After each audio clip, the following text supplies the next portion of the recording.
Tout comme le monarque fixait le rang dans les sociétés d'Ancien Régime, le concours classe et hiérarchise selon des critères et des cérémonies qui lui sont propres. Pour en parler, Annabelle Allouche, bonjour, vous êtes l'auteur de ce texte, La Société du concours, l'empire des classements scolaires, ce livre à la République des idées, au Seuil. Alors, d'abord, pourquoi vous attaquez à la Société du concours, au concours qui est l'emblème de la méritocratie en France ? L'idée vraiment défendue par le livre, c'est l'idée simplement de désacraliser le concours comme épreuve scolaire, mais seulement comme une épreuve scolaire parmi tant d'autres. L'idée, c'est véritablement de parler en sociologue, mais aussi de parler en universitaire, c'est-à-dire de parler en enseignante, à des étudiants qui peuvent parfois réussir ou parfois échouer au concours pour leur permettre de relativiser cette épreuve qui demeure une épreuve parmi tant d'autres dans la vie et une épreuve éminemment inégalitaire. Et donc c'est moins le concours lui-même que le culte du concours. Alors on le voit avec Top Chef, Parcoursup, finalement le concours est partout dans la société française. Est-ce que c'est propre à la France ou est-ce que ça s'est diffusé ailleurs ? Alors c'est absolument pas propre à la France. Parler du concours des grandes écoles donne toujours l'impression que c'est quelque chose qui est absolument spécifique au système éducatif français. Évidemment, on trouve des systèmes de sélection tout à fait similaires en termes d'organisation et en termes de critères aux États-Unis, en Angleterre et en Chine, dont je parle. Effectivement, l'idée de ce concours, c'est en fait ce qui est défendu et pourquoi le concours est si important en France, c'est véritablement cette appétence pour le classement.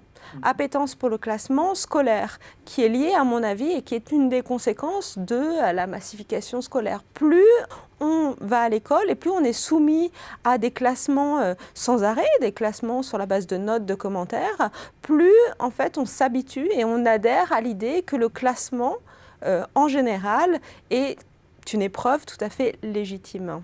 Donc on est parti du classement pour les élites, le concours d'entrée à Polytechnique, le concours de sortie de l'ENA par exemple, et puis on a généralisé dans Parcoursup avec donc ces moyennes qui sont faites pour classer les élèves dans l'ordre d'attente de l'enseignement supérieur.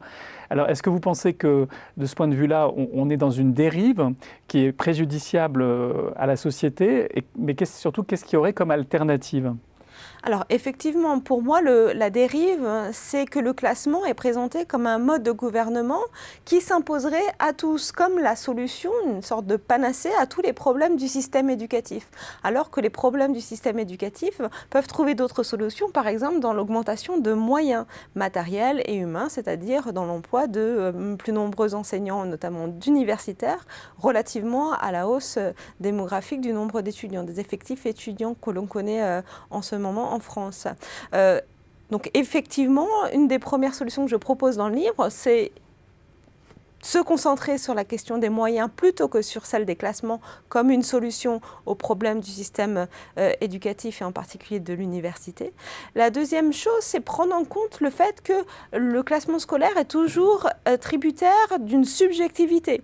Même si les jurys d'admission et les correcteurs de copie savent mettre en scène une forme d'égalité en termes de traitement, le jugement scolaire, mettre une note ou faire passer un oral relève toujours d'une forme de subjectivité. À partir du moment où on sélectionne, on émet un jugement qui relève d'un choix, et un choix, c'est toujours éminemment individuel et subjectif. Alors vous expliquez d'ailleurs qu'en fait, c'est même très concret la façon dont ça se passe. C'est-à-dire que les jurys se passent les dossiers les uns les autres en disant « toi, tu m'as pris mon candidat, je te prends le tien », etc.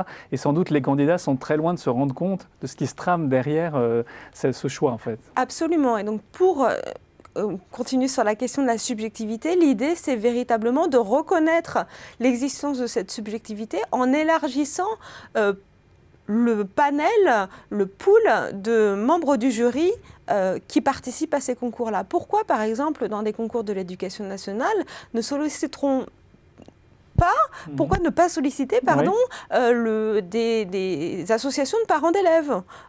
En même temps et en parallèle, évidemment, des jurys professionnels, si j'ose dire, d'anciens enseignants, d'inspecteurs de l'éducation nationale. C'est la même chose pour l'École nationale d'administration ou encore pour Sciences Po Paris. Pourquoi ne pas multiplier les subjectivités des jurys à partir du moment en fait, où l'on sait depuis très longtemps que le jugement scolaire repose sur une subjectivité. Au lieu de réduire le nombre de membres du jury et de réduire l'origine sociale et professionnelle de ces jurys, pourquoi ne pas ouvrir au contraire ces jurys pour pouvoir permettre une plus grande diversité de candidats. Donc démocratiser la composition des jurys, ce serait un moyen de démocratiser l'accès au supérieur, d'éviter la reproduction sociale. En tout cas, c'est ce que je propose et ça devra faire évidemment l'objet d'une expérimentation, mais à partir du moment où l'on sait que le manque de diversité des membres de jury a un impact sur le manque de diversité des publics étudiants, pourquoi ne pas tenter cette solution, comme c'est le cas notamment dans l'institution judiciaire, c'est-à-dire dans les jurys d'assises, vous avez des jurys populaires, enfin des gens qui sont sollicités parmi la liste des citoyens, donc qui sont en âge de voter, des gens qui participent au jury d'appel en fait. Donc, de la même façon, puisque le concours est très investi en France en termes politiques, c'est-à-dire qu'il est associé à une sorte de mythe ou de fiction de la méritocratie républicaine, pourquoi comme la justice, ne pas associer directement les citoyens à ce jugement? Alors, votre livre fait des propositions, analyse, mais il vise aussi à une prise de conscience de la société. Et vous avez été enseignante en classe prépa. Aujourd'hui, vous êtes enseignante-chercheur à Sciences Po et maître de conférences à l'université aussi, donc Jules Verne en Picardie. Et finalement, quand même, vous voulez vous adresser. Vous avez vu, quand vous étiez enseignant, à quel point les jeunes pouvaient être atteints psychologiquement par cette pression? Absolument. Ce qui me surprend toujours en tant qu'enseignante, c'est véritablement la représentation binaire du monde social que développent les étudiants. Il y aurait d'un côté ceux qui réussissent et ceux qui sont en échec, ceux qui ratent par exemple leur concours. Et évidemment, l'organisation du système éducatif fondée sur l'évaluation constante, les concours constants, la sélection constante, et on le voit bien avec Parcoursup, ne fait que renforcer cette représentation binaire qui est en fait complètement fausse, c'est complètement faussée. Donc l'idée, c'est réfléchissons ensemble à ce que c'est qu'un classement, la manière dont c'est concrètement mis en œuvre pour pouvoir en délivrer une lecture beaucoup plus rationnelle et beaucoup moins angoissante pour les élèves. Sinon, évidemment, le risque, c'est de confronter la jeunesse, pour le dire de manière un peu large, ou les jeunes, les étudiants, à des situations d'anxiété extrêmement fortes et qui, à mon avis, n'ont pas lieu d'être. Et des sentiments d'échec très subjectifs. Annabelle Allouche, merci pour votre éclairage. Merci à vous.